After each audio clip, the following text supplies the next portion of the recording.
Hi guys, welcome back to my channel SCC maths classes. कैसे हो और आप सब? आई होप सब ठीक होगे।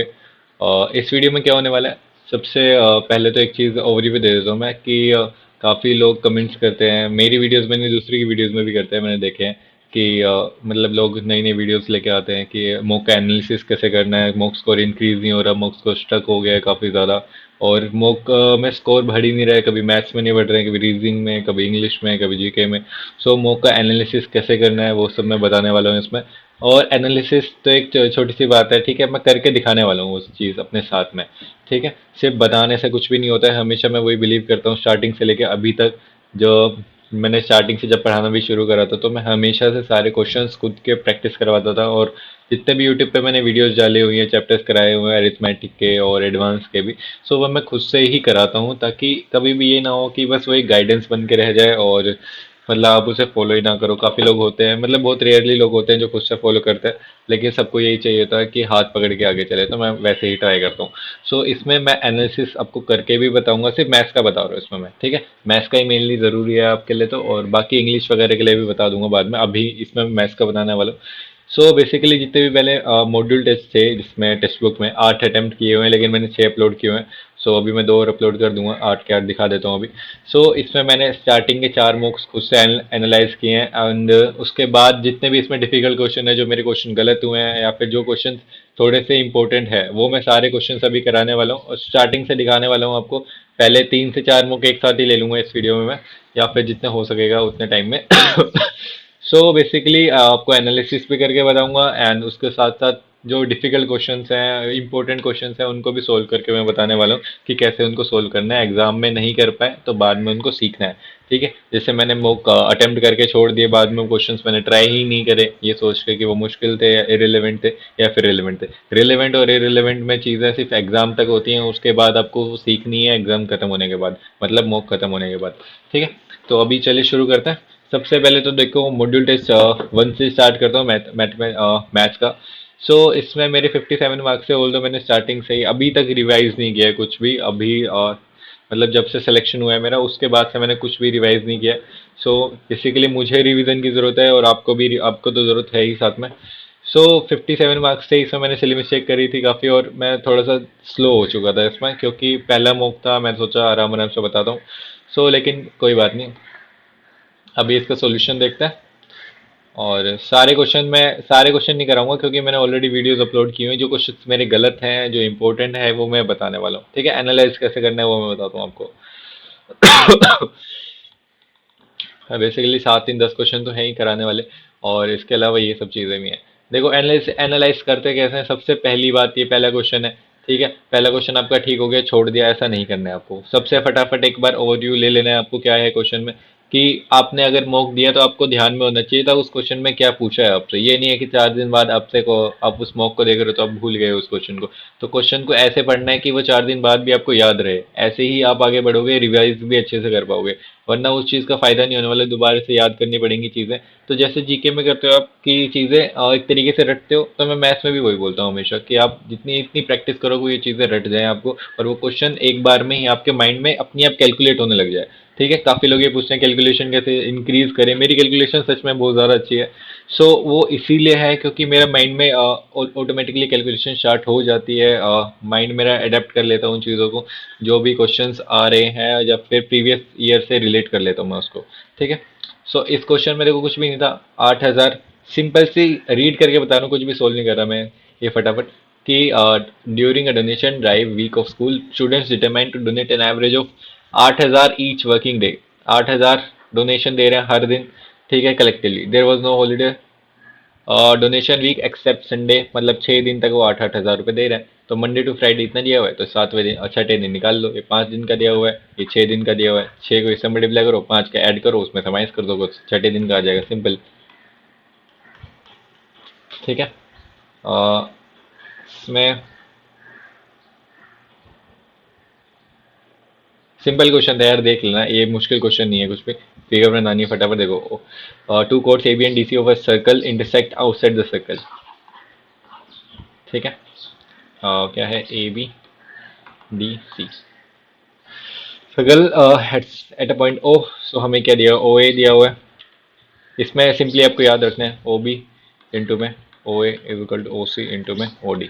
ठीक है, बस इसको पुट करना है यहाँ पे और फिर एक्स की वैल्यू निकाल देनी, जो कि दो आएंगी, क्वाड्रेटिक इक्वेशन बनेगी तो।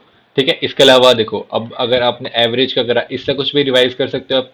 एक चीज़ याद कर सकते हो, sum is equal to average into number.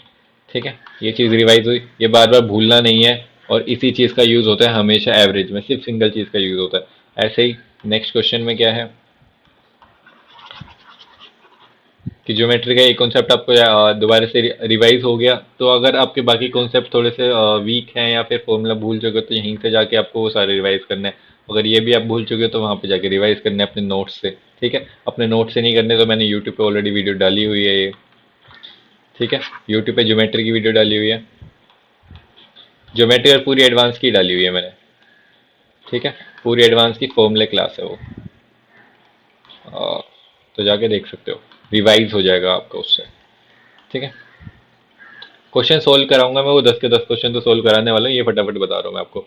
ठीक है, इसके चारों फॉर्मूले आपको याद होने चाहिए। जब भी ये क्वेश्चन आए तो चार फॉर्मूले आपको लिखने ही लिखने हैं। एनालिसिस का मतलब यही होता है, सीवीआई देखना नहीं है कि आपके ठीक हो गए तो बाकी फॉर्मूले याद नहीं करने। तो सबसे पहले फटाफट लिख लो सारे फॉर्मूले इसके। P Q plus q cube r q minus three P Q R equal to, मैंने काफ़ी बार लिखवाया हुआ है पी क्यू आर। अपनी एक एलजेब्रा की वीडियो डाली हुई है, उसमें बताया हुआ है कि कौन से क्वेश्चन मतलब इंपॉर्टेंट है, और ये फॉर्मूले सारे उसमें कराए हुए हैं। ठीक है, P plus Q plus R, P plus Q plus are का whole square minus three P Q plus Q R plus R P. ठीक है, इसका एक, इसमें ये वाला फॉर्मूला यूज़ होगा जब ये दोनों दी हुई है। P plus Q plus r divide by two, three p square plus Q square plus are square minus p plus Q plus are का होल स्क्वायर, शायद यही होता है। मैं कंफ्यूज भी जाता हूँ, तो इसमें वैल्यू पुट कर करके देख ले, वैल्यू पुट नहीं मतलब पुटिंग करके देख लेता हूँ डेटा को, क्या सही सही से सेटिस्फाई कर रहा है नहीं कर रहा। तो वही चीज़ें ज़्यादा मैटर करती हैं। अगर आप भूल भी जाओ तो ऐसा ऐसा भूलो कि वो आपको मतलब वैल्यूज पुट करके एकदम अच्छे से याद आ जाए दोबारा से। So P plus Q plus R, P square plus Q square plus are square minus P cube minus Q R minus R P. ठीक है, and p plus Q plus R by two, P plus A minus P minus Q का whole square plus Q minus P का whole square minus E minus Q minus R, R minus P का whole square, शायद यही था। हाँ, चार फॉर्मूले एक बार कंफर्म कर देना, मैं भी भूल जाता हूँ कभी कभी, लेकिन मेरे मतलब याद ही रहते हैं मोस्टली तो ये। सो इस फॉर्मूले, इसमें क्वेश्चन में कुछ भी नहीं करना था, फटाफट देखो। तो three a square minus ten a b, जब भी ये दिया हुआ है तो ए स्क्वायर और बी स्क्वायर तो हमें चाहिए चाहिए होंगे। ठीक है, अब अगर ए स्क्वायर बी स्क्वायर नहीं भी लें तो इसमें ए बी से डिवाइड कर दो फटाफट इसको। ठीक है, तो ए बी से डिवाइड करोगे तो कितना आ जाएगा, three A by B plus three B by A, three common ले लो यहाँ से, माइनस टेन, तो ए square plus B square upon में A B, three minus ten, ऐसे करना है क्वेश्चन। ठीक है, A square plus B square का तो कितना आ जाएगा, सात आठ पंद्रह दूनी तीस, ऊपर से कट जाएगा, तीन गुना तीस, और ए बी कितना आ जाएगा, सात माइनस आठ, एक माइनस दस, तो माइनस नब्बे और माइनस दस माइनस सौ, जो कि हो गया गड़बड़। हम्म, क्या गड़बड़ हो गई मेरी। अच्छा, ए बी से डिवाइड भी तो करा था ना मैंने, तो ए बी से मल्टीप्लाई भी करना पड़ेगा यहाँ पे। ए बी पहले भी मैंने मॉक में भी ऐसे ही करा था, फिर मॉक में भी मैं भूल गया था। ए बी से मल्टीप्लाई करोगे तो माइनस वन से मल्टीप्लाई करोगे तो हंड्रेड आ जाएगा दोबारा। ठीक है,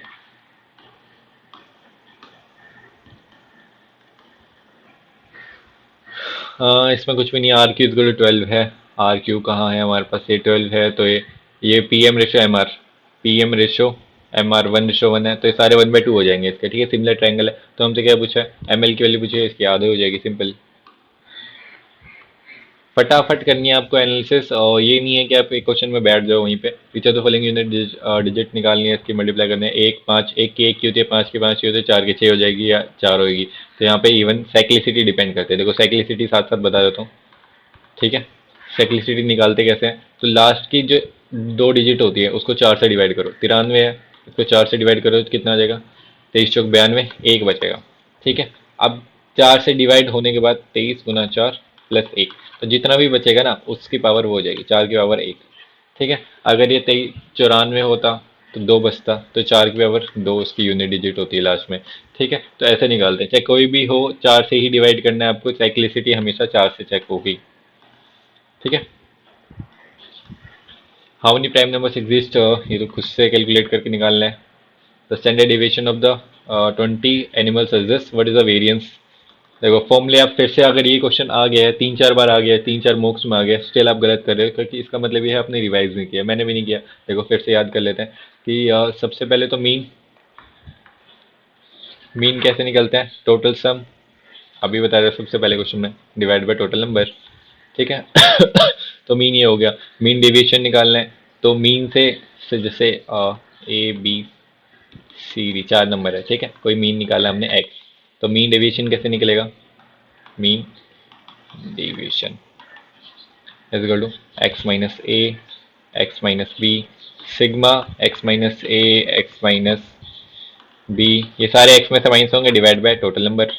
ठीक है, ये मीन डेविएशन हो गया। अब स्टैंडर्ड डेविएशन कैसे निकलेगा, इसका स्क्वायर कर दो, सिग्मा एक्स माइनस ए का square plus x minus b का स्क्वायर, प्लस में जितने भी हैं, ठीक है, डिवाइड बाय नंबर। ठीक है, अब वेरिएंस क्या होता है, स्टैंडर्ड डेविएशन का अंडर रूट, सिंपल। तो हमें क्या दिया हुआ है, standard deviation of 20 groups animals is this, तो वेरिएंस क्या हो जाएगा, क्या गड़बड़ कर दिया मैंने, ये हमेशा मैं इसमें उल्टा लिख देता हूँ, standard deviation is equal to variance, ये होता है। ठीक है, तो वेरिएंस दिया हुआ है हमें, तो स्टैंडर्ड डेविएशन कितना हो जाएगा उसका, सॉरी स्टैंडर्ड डेविएशन दिया हुआ है ना 12.3, तो वेरिएंस कितना हो जाएगा, इसका स्क्वायर कर देना बस, लास्ट में कितना आएगा, देखो 12 बार 144 से उल्ट ज़्यादा आएगा थोड़ा सा, लास्ट में 9 आएगा, तो यही आ जाएगा आंसर। ठीक है, ये आपको याद होने चाहिए, दोबारा से याद कर लो फटाफट। मीन डेविएशन क्या होता है कि मीन से एवरेज, मीन से डिफरेंस निकालना है। स्टैंडर्ड डेविएशन क्या होगा उसका, मतलब मीन से डेविएशन निकाल के इसको स्क्वायर करके सम सिग्मा ले लेना, then standard deviation is equal to under root of variance. ठीक है, then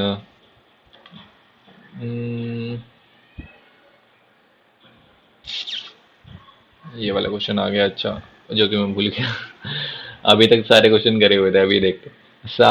cask having a capacity of 600 liters is initially filled with wine, ठीक है, 600 लीटर थी initially filled with wine, then from the cask y liter of wine are first drawn and replaced with water from the mixture, एक 120 liters are drawn and replaced with water from this further diluted mixture 120 litre और withdrawn again replaced with water। ठीक है, इसका formula याद कर लो कि जो remaining quantity होती है, remaining quantity is equal to, और जो इनिशियल क्वांटिटी है, इनिशियल इनी क्या कर दिया मैंने, इनिशियल क्वांटिटी इनटू में 1 माइनस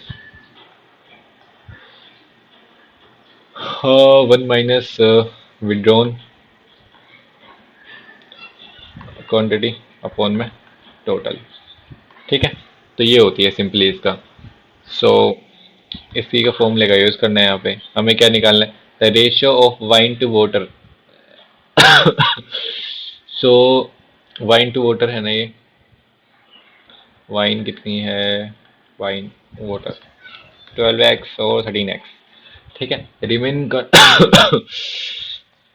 हमसे क्या बोला है, वाइन वाइन निकाल रहे हैं ना, तो वाइन से ही लेते हैं अभी। तो वाइन कितनी रिमेनिंग बची, 12x। ठीक है, टोटल क्वांटिटी कितनी थी मिक्सचर की, 12 और 13 25x। ठीक है, अब 1 माइनस विड्रॉन क्वांटिटी कितनी है,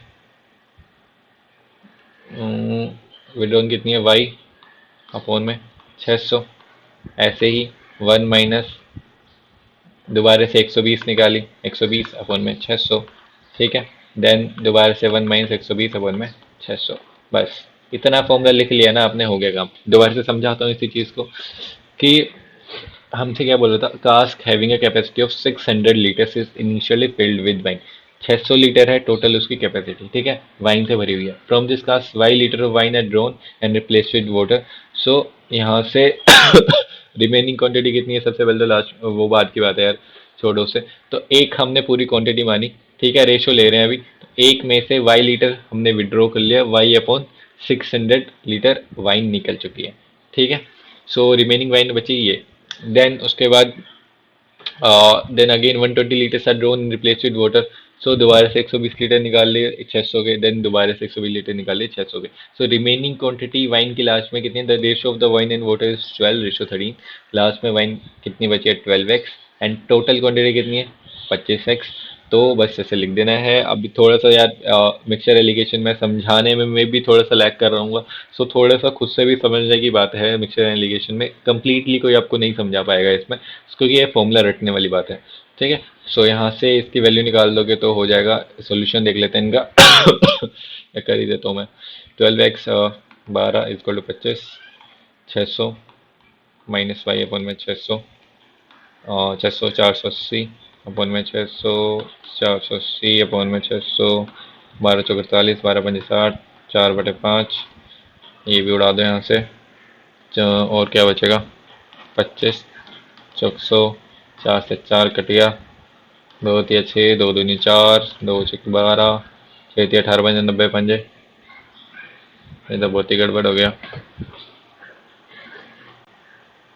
450 equal to 600 minus y, y equal to कितना गया, 150। हमने क्या पूछा था, वाई की वैल्यू पूछी है, 150 आ गई, ठीक है, समझ गए। अगर कुछ भी समझ नहीं आया ना, मैं ऐसे क्वेश्चन में हमेशा क्या करता हूँ, एनालाइज का मतलब क्या है कि एक मौके में अगर आपको कोई क्वेश्चन समझ नहीं आता तो उसको रटने की कोशिश करो, ठीक है। गलत लग रहा होगा काफी लोगों को, लेकिन आपको एग्जाम में ही करना है वो, उसको मास्टर नहीं करना है, ठीक है। सो सिंपली जो चीज़ आपको समझ नहीं आ रही उसको एक बार रटोगे, दूसरी बार रटोगे, तो सिंपली वो चीज़ आपको फॉर्मूला याद हो जाएगा एंड धीरे धीरे खुद से ही समझ आने लग जाएगा, ठीक है। भले आप दूसरों को ना समझा पाओ लेकिन आपको समझ आ जाएगी वो चीज़ें। सो इसमें देखो, there are 3 villages x y z, the number of ways to travelling x to y 5 है, वाई टू जेड 7 है। तो एक्स टू जेड कितना हो जाएगा, मल्टीप्लाई हो जाएंगे, क्योंकि दोनों रिलेट होके हैं ये दोनों, ठीक है। एक्स टू जेड पूछा है, one definitely pass through Y. तो जब भी वाई से रिलेट होके जा रहा है, तीनों रिलेशन में है, तो 5 7 35 डायरेक्टली, ठीक है। अगर अलग होते तो और का केस बन जाता उसमें। ये सिंपल क्वेश्चन है।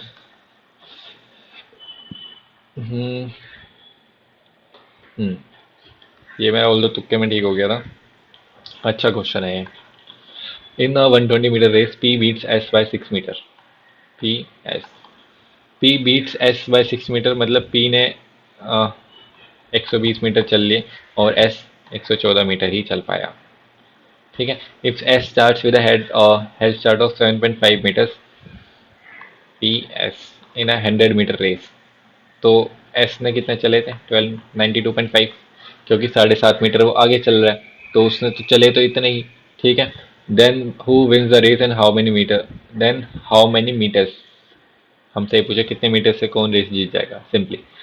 सो मीटिंग टाइम हमेशा सेम होता है जब भी रेस होती है, तो इसमें मीटिंग टाइम सेम होगा हमेशा, मीटिंग टाइम, ठीक है, सेम होगा, फिक्स होगा जो भी है। तो distance is equal to speed into time, ये टाइम फिक्स है, ठीक है।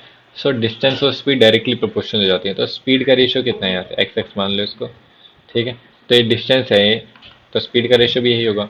स्पीड कितनी हो जाएगी इनकी, पी और एस की, 120 रेशियो 114, ठीक है। सो और यहाँ पे भी कितना है, वाई अपॉन में 92.5, सही तो करा है ना मैंने। ये किससे जाएगा, 19 से जाएगा, 19 5 85, गड़बड़ कर दी क्या मैंने। स्पीड है, डिस्टेंस वाई, देखो ठीक है, स्पीड निकाल ली ना हमने, स्पीड का रेशो भी यही है, ठीक है। तो टोटल डिस्टेंस पी कितना है चल रहा है, वाई, डिस्टेंस वन में स्पीड 120x, टाइम तो अभी भी सेम ही है, डिस्टेंस 114x, सॉरी 92.5 अपॉन में 114x। समझे मैंने क्या किया, कि मीटिंग टाइम सेम है, तो स्पीड ये है, डिस्टेंस ये चल रहा है इस पर, तो y अपॉन में 120x 92.5 मीटर अपॉन में 114x। ठीक है, सिंपली यही करा इन्होंने। सो यहाँ से क्या हो जाएगा, किससे जाएगा ये, किसी से भी नहीं जा रहा है, तो 57। एक्स उड़ाओ यहाँ से तो पहले तो। ठीक है, ज़ीरो से ज़ीरो उड़ गया, और 2 × 12, 2 57, 6 9 तो 11 5 16,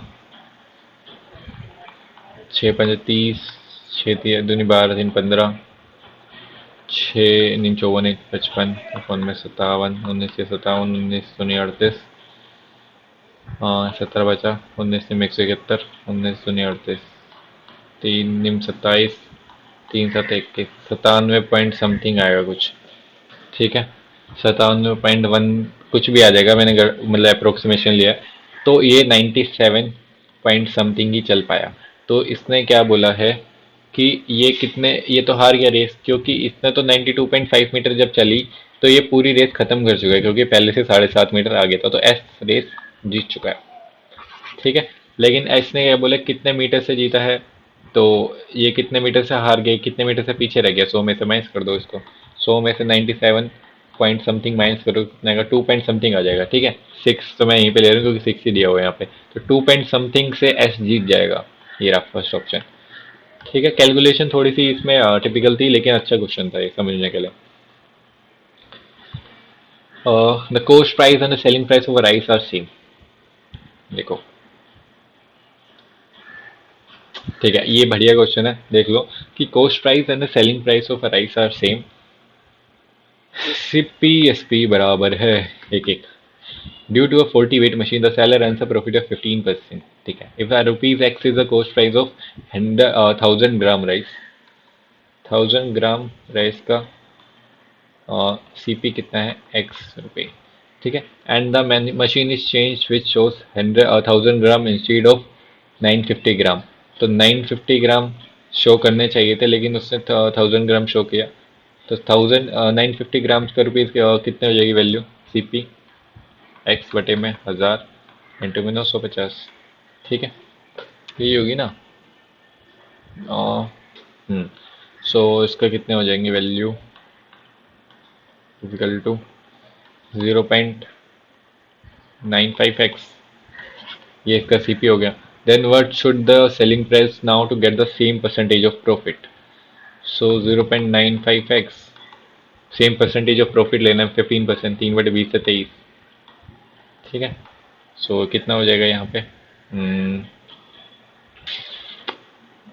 23 × 5 = 115, 23 में कितना होता है 207, 20 में 180, 207 और 1 208, 218 अपॉन में 20, 2 एकम 2, 2 नीम 18, 2 दूनी 4, तो 5 10, 1.095x, 1.09925x मेरा। ठीक है, सिंपली इस क्वेश्चन में ये सारी चीज़ें कंफ्यूज करने के लिए हैं आपको। ये क्वेश्चन देखो मैंने रट लिया था।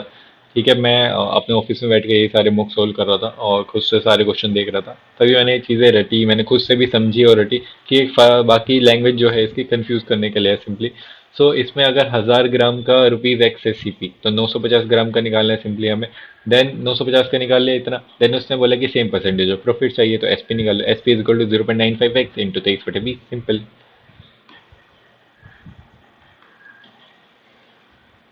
द डायमंड इज, देखो इंपॉर्टेंट क्वेश्चन है, बार बार आता है, याद कर लो इसे। The diamond is proportional to the square of its weight. The diamond is proportion price directly proportional to the square of its weight। ठीक है, इंपॉर्टेंट क्वेश्चन है, बहुत बार आ चुका है मेंस में। The diamond accidentally fell and broke into 4 pieces whose weights are in the ratio this. The price fetched is this less than the original price. Original क्या है, पहले तो टोटल निकाले इसका, 2 3 5 4, 2 3 5 4 9 और 5 14। तो पहले टोटल एक 14, मतलब एक तरीके से ये मान लो कि टोटल 14 था पहले, वो डायमंड 14 ग्राम का था मान लो इसे, ये सारे ग्राम में टूट गए। ठीक है, पहले एक डायमंड 14 ग्राम्स का था, अब वो 2 ग्राम 3 ग्राम 4 ग्राम 5 ग्राम के रेशियो में टूट चुका है। सो पहले जब इसमें प्राइस कितना होगा, ये वेट है तो प्राइस पहले कितना होगा, ये वेट का स्क्वायर 196 होना चाहिए था प्राइस, ठीक है। लेकिन अब ब्रेक हो चुका है तो अब नाउ प्राइस कितना हो जाएगा, अलग अलग का स्क्वायर हो जाएगा, 2 दूनी 4, 3 तिया 9, 4 चौक 16, 5 5 25। अब प्राइस कितना हो गया, 25 और 41, 50, 4 54। ठीक है। अब इसने क्या बोला था कि into 4 pieces weights in the ratio this price touches this much rupees less than the original price. तो 2 19 में से बात क्या चला, इतना रुपीज लेस है वो, लेकिन इसकी वैल्यू कितनी है, 66। ठीक है। तो हमसे क्या पूछा, बता original price of the diamond. तो 14 की वैल्यू किसकी पूछी है हमसे, वैल्यू 196 की वैल्यू हमसे पूछी है सिंपली। देखो अब इसमें अप्रोक्सीमेट भी लगाऊं मैं कि 142 की वैल्यू है, तो 196 की इस ऑप्शन में क्या दिख रही है आपको, 63,000 समथिंग ही दिख रही है मुझे तो। देख लो इधर ही। ठीक है। इतना कम ने क्यों किया ये, इजी क्वेश्चन तो था।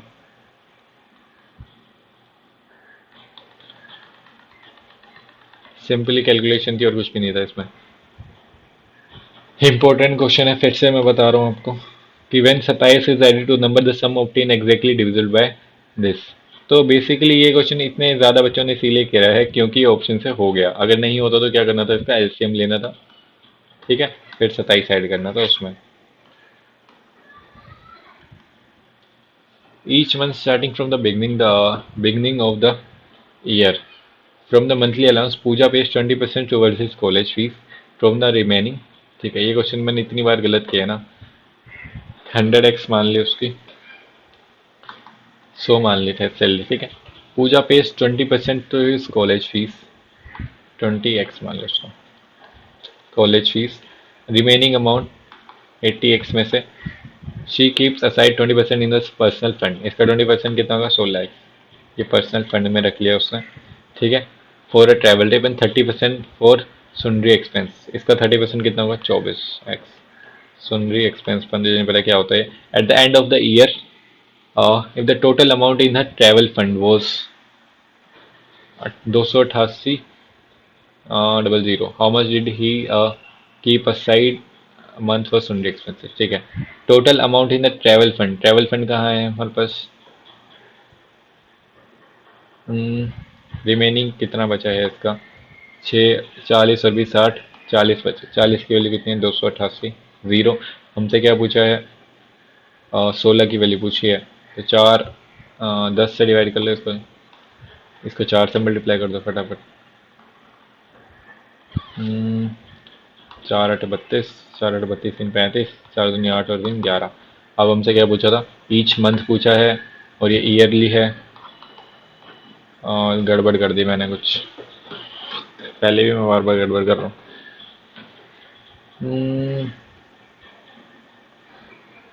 12 दूनी 24, 12 चौक 48, 24 वही लिख दूँ यहाँ से डायरेक्टली मैं अगर।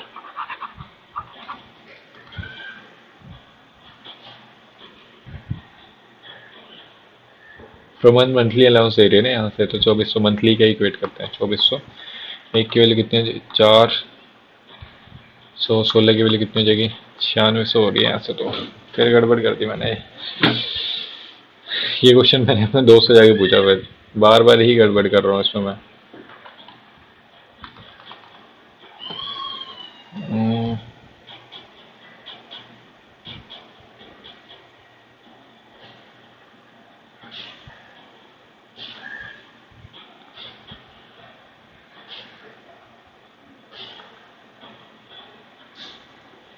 यार ये क्वेश्चन है ना, खुद से कर लेना प्लीज़, क्योंकि इसमें मैं टाइम वेस्ट करूँगा आपका भी और मेरा भी। इजी क्वेश्चन है, कुछ भी नहीं है वैसे तो। Paras took loan amount from the bank 3 years at 50% per annum CI paid debt in 3 equal installment each. What is the approximate amount loan borrowed by him? ठीक है, कुछ भी नहीं करना, 3 साल के लिए ईच इंस्टॉलमेंट इतनी है।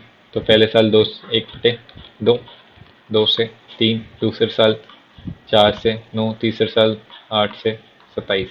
इसको 3 से करो, इसको 9 से करो, 9 3, 9 9 18, 4 3 12, 8 8 12 20 और 18 38, 27 27 27। ठीक है। इसकी वैल्यू कितनी है, 1600। हमसे क्या पूछा है, 38 की वैल्यू पूछे सिंपली। रट लो ये मेथड अच्छे से।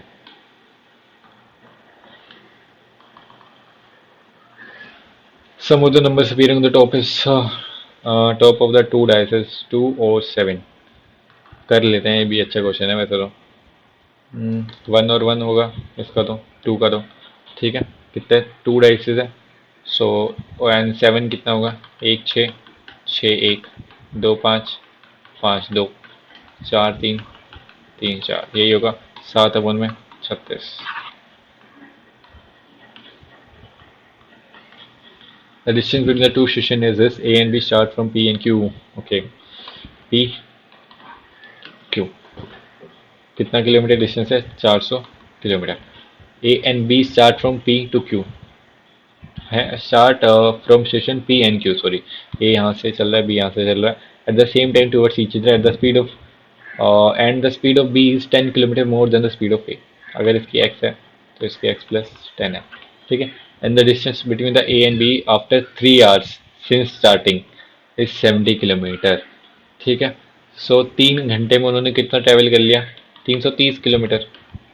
तो distance equal to speed into time. Distance कितना है, 330 किलोमीटर उन्होंने ट्रैवल कर लिया।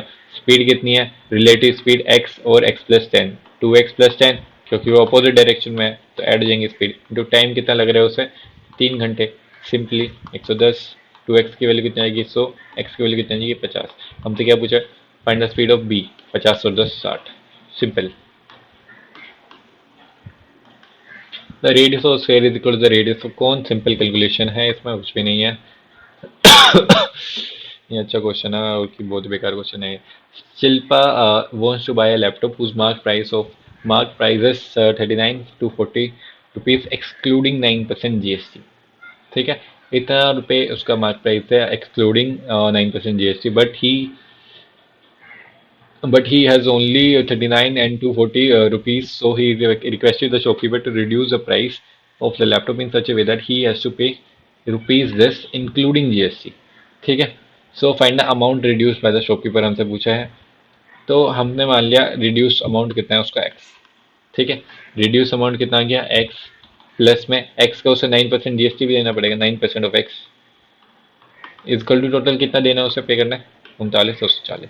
ये स्टेटमेंट समझनी है अब यहाँ पे हमें। ठीक है, सो इसने बोला but he has only 39 to 40 rupees, इतने ही थे तो उसे इतना ही देगा, इससे ज़्यादा तो है ही नहीं उसके पास। ठीक है, सिंपल यहाँ तक हो गया right side.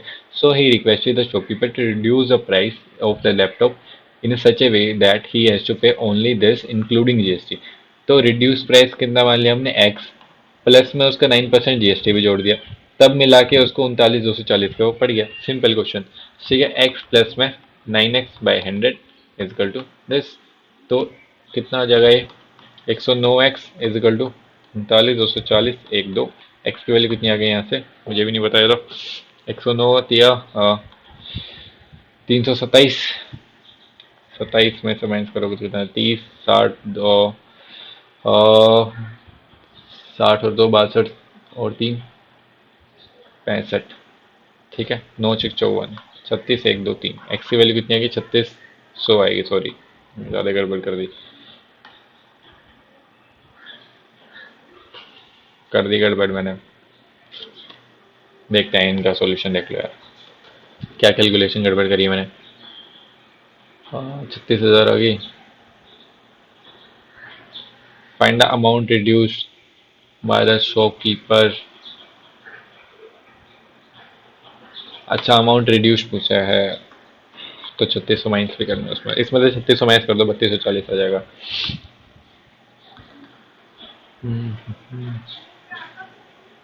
A and B received this much rupees from grandmother. A spends on money and invest the remaining 5% simple interest। Simple question था, मैंने सॉल्यूशन में करा दिया, देख लेना। ये भी लल्लू क्वेश्चन है। एक ये 25वां क्वेश्चन। अब यार क्वेश्चन थोड़े से मुश्किल है यार यहाँ पे। A shopkeeper is selling an article at a discount of 12% on the mark price. A customer buys the article at paying this including 8% sale tax। देखो सिंपल क्वेश्चन क्या है, CP SP MP।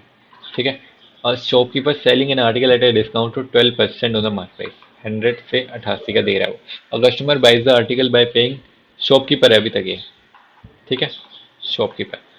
So customer buys the article by paying this much rupees, including 8% sale tax on the mark price, such that the shopkeeper runs a profit of this. ठीक है, अभी यहाँ तक, यहाँ से हटा दो, सच दैट भी काट दो, यहाँ से कहाँ गया सच दैट, यहीं तक पढ़ो अभी. A customer buys the article by paying 3360 including 8% sales tax. ठीक है, MP था 100x, SP था उसका 88x. शॉपकीपर का है ये, ठीक है. तो लेकिन अब कस्टमर के लिए जो मतलब जो शॉपकीपर का SP है वो कस्टमर के लिए CP है, तो कस्टमर का CP कितना होगा, ये वाला नहीं, कस्टमर का CP कितना होगा 88x, तो यहाँ से आएगा. ठीक है, CP है कितना कस्टमर का 3360, उसने तो इतने दिए, उसको सीपी किसके 88x तो यहाँ पे दे रहा है वो. ठीक है, प्लस में 8% सेल्स टैक्स भी दे रहा है एमपी का, इसका 8% कितना वो 8x और एक्स्ट्रा पे कर रहा है, तो 96x की वैल्यू कितनी है 3360. समझ गए, दोबारा से समझाता हूँ कि 100x एमपी था, 12% डिस्काउंट दिया शॉपकीपर ने, 88x हो गया एसपी. देन लेकिन कस्टमर पे कर रहा है उसे 3360 including 8% sale tax on MP, तो 8% और इसका जोड़ दिया उसने सेल टैक्स उसके पास, तो उसका एससीपी हो गया. 96x की वैल्यू ये है, 96, 16 16 कम 16, एक्स की वैल्यू कितनी आ गई 6 18 6 5 30 35. एमपी कितना आ गया 3500.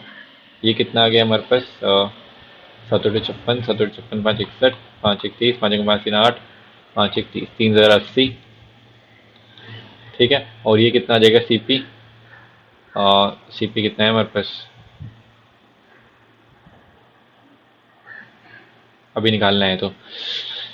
ठीक है, यहाँ तक such that a shopkeeper earns a profit of this upon में 1000.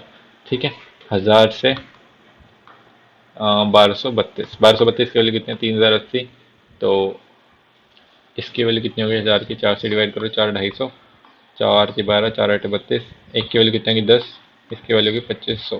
तो सीपी कितना आ गया हमारे पास 2500.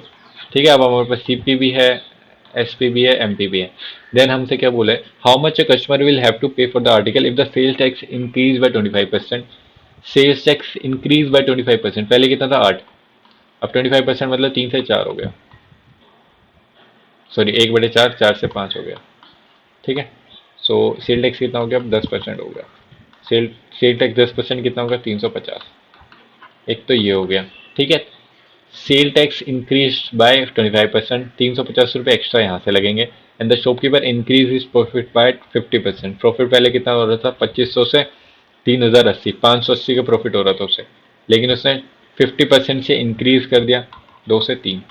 ठीक है, 29 से 870 यहाँ से एक्स्ट्रा हो गए. सो अब उसके बाद क्या बोला है, how much a customer will have to pay, CP पूछा है उसका 2500 प्लस में 800 300 1100 1220, तो 3720 रुपये वो देगा, सिंपल. ठीक है, हाँ, सुभाष सुभाष 3.15 मीटर टोल है. सुभाष एक ट्री है. Subhash 3.15 meter tall tree and 11.25 meter tall building are positioned such that their feet on the ground are collinear and the tree is located between the Subhash and the building. ठीक है, दोबारा से पढ़ते हैं, Subhash a toll tree and a building, ये है question. ठीक है, तो सुभाष ये रहे हमारे, ट्री ये रहा हमारा, बिल्डिंग ये रही हमारी. Subhash tree and a tall building positioned such that that their feet on the ground are collinear and the tree is located between the Subhash and the building. The tree is located at a distance of 7.5 meter from the Subhash and the distance of 45 meter from the building. ठीक है, ये tree है हमारा, ये building है हमारी, ये सुभाष है हमारे. ठीक है,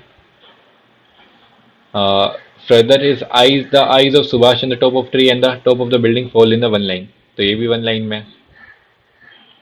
ठीक है, देन हमसे क्या पूछा है, find the height of the height from the ground at which the सुभाष साइजेस आर लोकेटेड, ये हाइट निकालनी है हमें. ठीक है, तो बेसिकली मुझे भी नहीं पता बेसिकली तो क्या है ये. ठीक है, ये 45 है, ये h मान लिया हमने, तो 11.25 माइनस h ये हो गई, और ये कितनी हो गई, ट्री की लेंथ कितनी है 3.15, तो ये 3.15 माइनस h ये हो गई. ठीक है, तो टेन थीटा यहाँ पे लगा देते हैं। टेन थीटा कितना होगा यहाँ पे 3.15 माइनस एच अपॉन में 7.5। टेन थीटा इस वाले में लगेगा, पूरे वाले में कितना हो जाएगा 11.25 माइनस एच अपॉन में 52.5। ठीक है, सो 25 या 75, 25 दूनी 50, 25 एकदम 25, 3 7 21।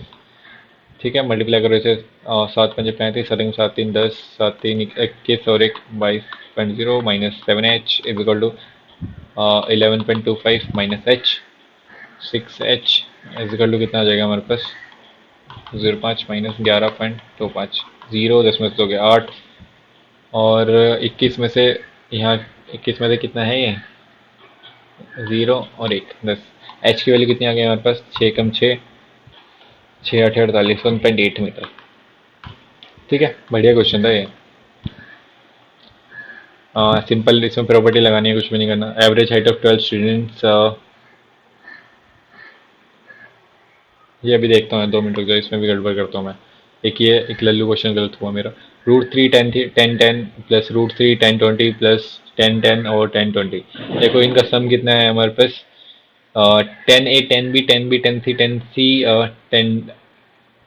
10A, ये है हमारे पास basically.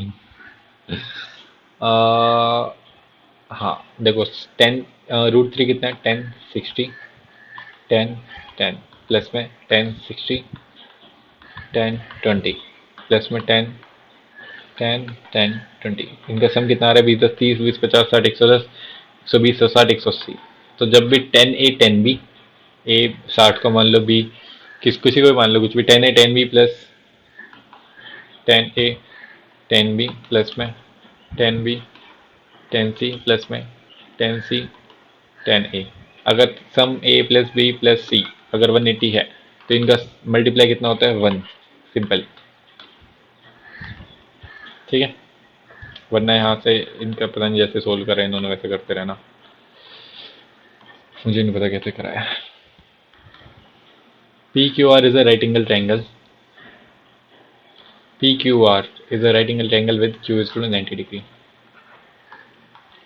PQR, PQ is equal to 7, QR 24 25। What is the approximate volume of the double? ये अच्छा क्वेश्चन है, देखो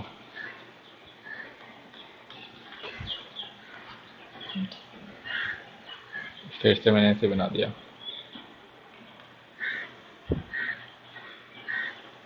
PQR, ठीक है, PQ कितना है हमारे पास 7 24 25।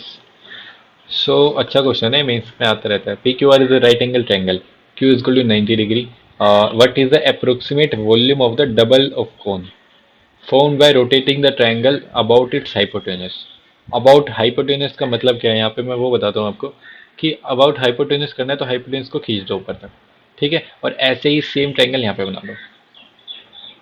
सो ये कितना हो जाएगा 7, ये हो जाएगा 24। ठीक है, और ये 25 है।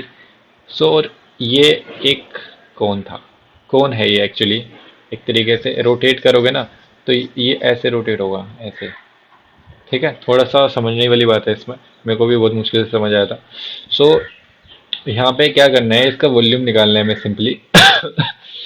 सो इसका वॉल्यूम कितना निकलेगा कोन का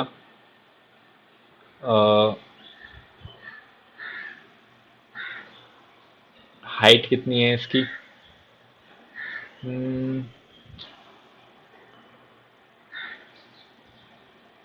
कैसे निकालूँ मैं अभी,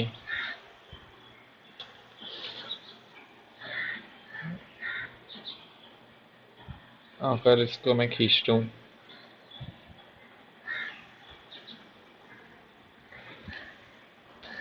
इन्होंने कैसे करा यार ये।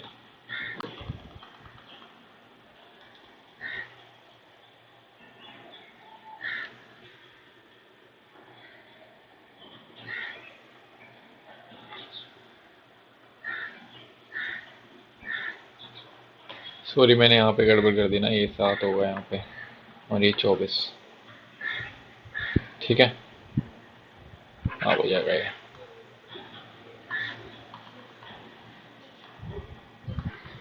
सो इसको ऐसे लेके जाएंगे तो ये 24, ये 7 इधर से। सो अब ये क्या बन गया, एक तो ये बन गया ये वाला और एक ये बन गया। ठीक है, 24 24, और इसकी रेडियस कितनी हो जाएगी, 25/2। ठीक है, तो यहाँ से अगर इसका एरिया निकालोगे तो कितना हो जाएगा, half into base into height. Volume निकालनी है, सॉरी एरिया नहीं निकालना है यहाँ पे, कौन है, 1/3 पाई आर स्क्वायर कितनी हो जाएगी, 25/2, 25/2। ठीक है, आर कितनी हो जाएगी, 25 है ना ये पूरा। कहाँ गया, अरे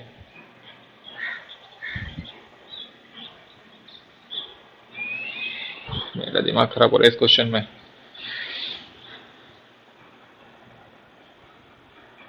अच्छा हाइट तो लेनी ना है, एरी ना, ये वाली लेनी है, ये वाली। ठीक है, तो ये 25 है वैसे भी, तो 25/2, 1/3 pi R square into H. यहाँ पे गड़बड़ कर दिया ना मैंने, एच है 25/2, तो पाई एच इंटू आर स्क्वायर कितनी हो जाएगी इसकी, 24 × 7 अपॉन में 25, 24 × 7 अपॉन में 25, और ये 2 बार है, इसको 2 बार कर दो बस, सिंपल ये क्वेश्चन है, जो कि बहुत ही गंदा क्वेश्चन है। यहाँ पे देख लो, 1/3 pi R square H, pi R square H into H. Okay, ये क्वेश्चन है सिंपली, दोबारा से समझाने की कोशिश करता हूँ, मैं भी समझ लिया थोड़ा सा। सो बेसिकली डायग्राम समझाता हूँ मैं। What is approximate volume, P Q R. ठीक है, P Q is equal 7, Q are is equal 24, और ये 25। हमसे क्या बोला है, hypotenuse approximate volume of the double cone. Double cone यहाँ पे बनाया था, इसीलिए डबल मतलब 2 से मल्टीप्लाई करना पड़ा। Double cone formed by rotating the triangle about its hypotenuse. ये हाइपोटेनस है, तो इसको इसका अराउंड रोटेट करना है ट्रायंगल को। ठीक है, तो ये जैसे इधर है ना, वैसे इधर हो जाएगा, ये 24, ये 7। ठीक है, तो अब 2 कोण बन गए ये वाले, हाइपोटेनस के अराउंड ये 2 कोण बन गए अब। सो ये एच हो गई इसकी, ये आर हो गई। ठीक है, एक तो ये हो गया और एक ये हो गया। सो कुछ भी हो गया इसमें, वैसे मैंने समझाने की पूरी कोशिश करी है यार, वरना सॉल्यूशन से आप समझ सकते हो तो ज़रूर। All the best. एक ये क्वेश्चन रह गया, देख ही लेता हूँ यार ये वाला।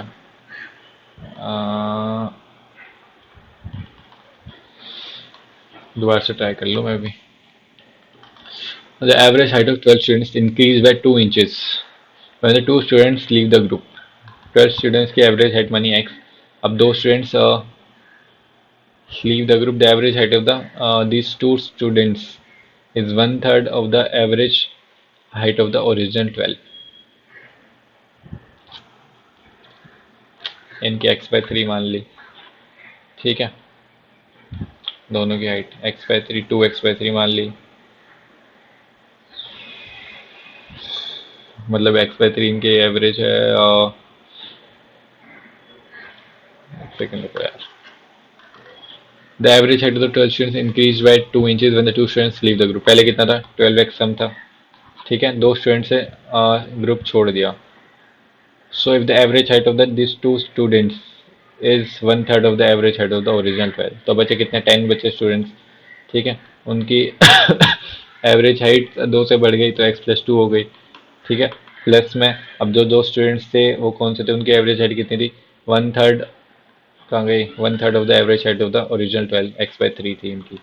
ठीक है, तो इंटू 2, ये इनका सम हो गया सिंपली। अभी से करके देखते हैं हो जाए तो। 3 बार तो 36x is equal to 30x plus में 60 प्लस में 2x।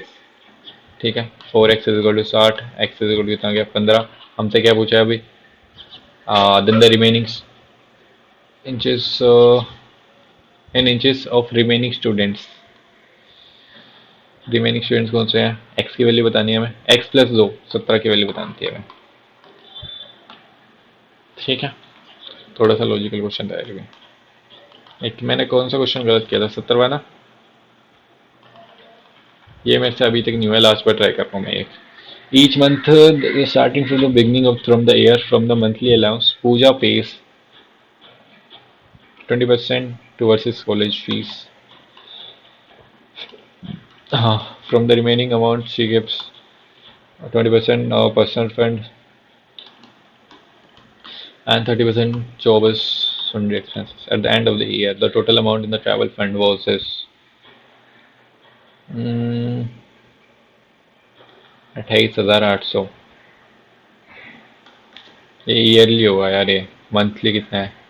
तो 12 दूनी 24, 12 चौक 48, 2400।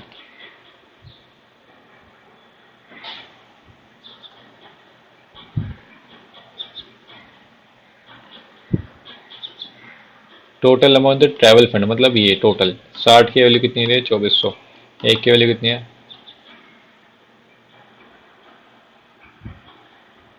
गड़बड़ कर दी फिर से मैंने।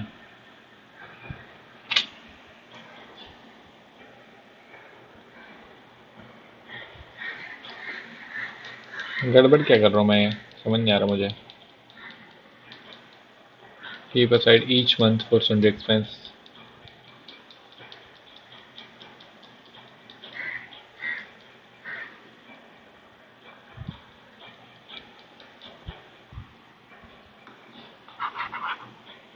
इसका पूछा ना, पर्सनल फंड का तो ना पूछा।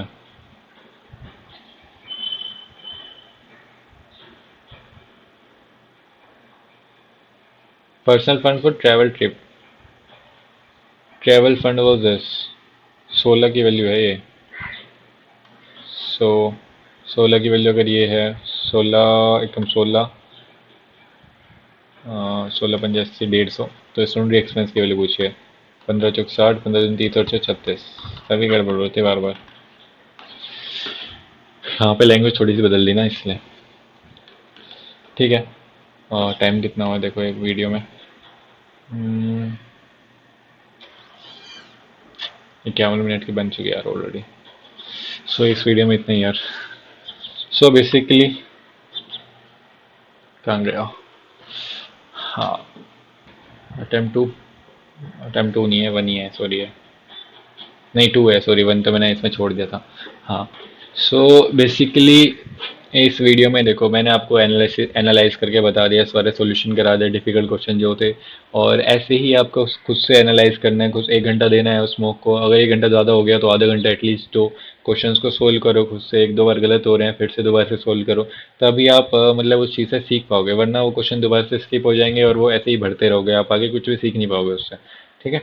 सो बेसिकली ये सब चीज़ें तो हैं ही, इसमें बेस्ट एनालाइज करके मैंने बताया आपको कैसे करना है मॉक को एनालाइज।